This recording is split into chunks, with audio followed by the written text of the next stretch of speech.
네, 비컨 뉴스 진행하겠습니다. 헬마우스 임경빈 작가 모셨습니다. 어서 오세요. 안녕하세요. 자, 오늘 어떤 이야기인가요? 지난주 국회에서 내년도 예산안이 통과가 됐는데요. 이번에도 매년 나오는 그 논란, 그 지적들 반복이 됐습니다. 네. 정부 예산안에 없었던 국회의원들의 쪽지 예산이 대거 포함이 되고 어떤 논의를 거쳐서 들어갔는지도 모르겠는 예산들이 많았다는 겁니다. 예외 없죠. 그렇습니다. 네.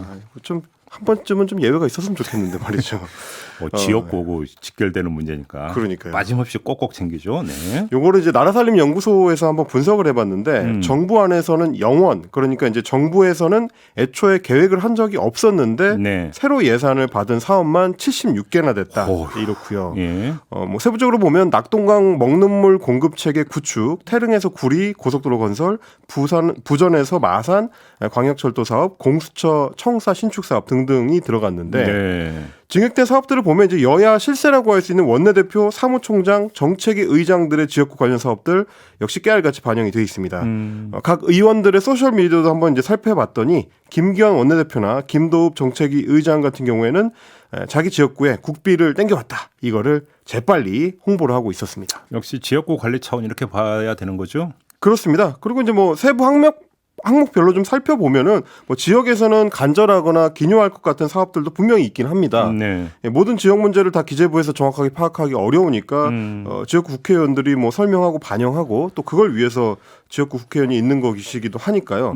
근데 문제는 왜 혹은 어떤 과정을 거쳐서 이 사업들이 예산안에 들어가게 됐는지를 국민들이 전혀 알 수 없게 돼 있다는 점입니다. 역시 또 이번 그 지역도 소소입니까? 그렇습니다. 매년 나오는 지적 소소위죠. 예. 뭐 예결특위 산하의 예산 조정 소위 안에 또 소위를 만들어서 소소위를 만들어가지고 호텔방 잡고. 그렇습니다. 여야 간사랑 이제 기재부 사람들이 호텔방 잡고 감액하고 증액하고 이런 최종 조율 과정을 거치는 건데 뭐 아시다시피 이 소소위는 법적인 근거가 없는 임의 조직이라서 네. 국회 다른 소위원회들처럼 이제 회의록을 만드는 것도 아니고요. 그래서 안에서 무슨 일이 일어났는지 어떤 근거로 감액이 되고 증액이 됐는지 기록이 전혀 남지 않는 구조입니다. 네. 특히 이제 증액에 대해서 단 한 번도 국회에서 공개적으로 논의된 적이 없다라는 얘기를 나라살림연구소의 이상민 연구위원이 했는데요. 그 코멘트를 한번 직접 들어보시겠습니다.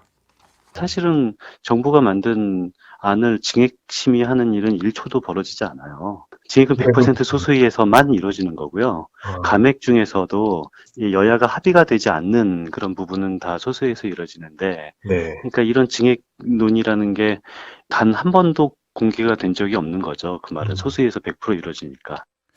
단 한 번도 공개가 된 적이 없다고요? 그렇습니다. 실제로 이제 소소위 논의에 참여해 봤던 그 경험이 있기 때문에 이상민 연구위원 같은 경우는 네. 이게 오히려 좀 자연스럽다고 설명을 하기도 했습니다.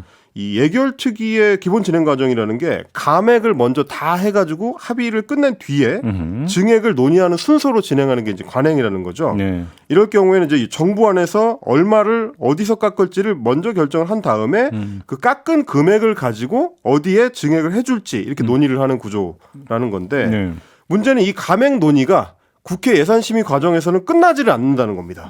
이번에도 이제 뭐 우리 JB타임즈에서 지적해 주셨다시피 경항모 관련된 설계 예산 이것 때문에 아예 이제 예결특위가 파행이 되지 않았습니까? 48조, 48억 그것 때문에. 그렇습니다. 예. 그래서 그러다 보니까 심의 기간이 끝날 때까지 여야 합의가 안 이루어지게 되는 거고 그러면 쟁점 사안들은 어디로 넘어가느냐? 소소위로 넘어가게 됩니다.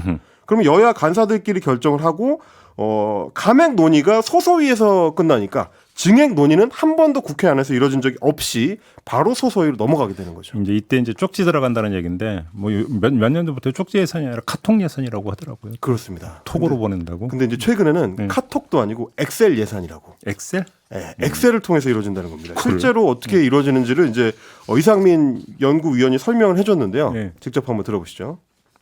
요거에 국회에서 비밀인 건데, 보통 이렇게 전체 그 증액 사업들을 그 여야 간사라는 사람들의 역할이 뭐냐면은, 그 자기 자당 위원들 그 증액 리스트들을 딱 받아요. 그럼 엑셀로 이걸 받아요. 그걸 받은 다음에 그걸 가지고 이제 기재부한테 보여줘요. 그럼 기재부가 그거를 보고 이 사업은 X, 이 사업은 XX, 저 사업은 XXX 그렇게 세 개를 치거나 두 개를 치거나 하나를 쳐요. 뭐 거의 X예요.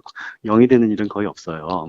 그러니까 이게 뭐냐면 난이도별로 난이도가 낮은 거는 X 1개, 그다음에 2개, 3개 이렇게 미리 표시를 해놓으면은 네. 예를 들어서 전체 감액 규모가 4조 원으로 결정이 되면 더블 X 표시한 것까지는 추가 편성이 가능하고 감액이 2조 원밖에 안 된다. 그러면 싱글 X까지만 가능하고 이런 식으로 이제 조율을 한다는 겁니다. 네. 그러니까 이렇게 주먹구구를 하다 보니까 사업의 어떤 세부적인 타당성을 따지거나 뭐 실제 예산 규모를 제대로 따져보지 못하고 남는 금액에 따라서 이제 분배를 해주는 방식으로 되는 거고 이번에도 그래서 강릉, 뭐 춘천, 포항, 안동 등의 7개 도로나 철도 사업이 일괄적으로 100억 원씩 증액이 된 게 드러났습니다. 그러니까 뭐 이 사업들이 다 사업 규모나 성격이 다른데 그냥 남는 돈에서 100억씩 쪼개서 나눠준 거죠. 근절이 안 되네요. 하나도 빠짐없이 똑같은 일이 반복이 되고 있는 거잖아요.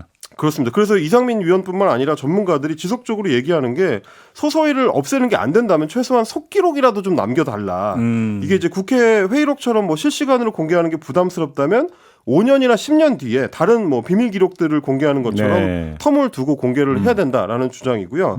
이런 식의 지역구 사업을 위해서 내년 예산안 중에 한 500억 이상 감액된 항목이 17개인데 무엇이 코로나19 대응 같이 우리 국민들의 삶을 위해서 더 필요했던 항목인지를 정확하게 평가하기가 좀 어렵다. 이런 구조를 깨기 위해서는 기록을 남기지 않는 이 방식을 어떻게든 좀 타파할 필요가 있다. 그러게요. 이런 생각이 이번에도 좀 들었습니다.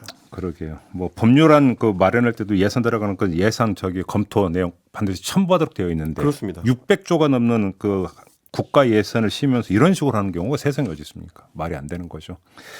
마무리하죠. 헬마우스 임경빈 작가였습니다. 고맙습니다. 감사합니다.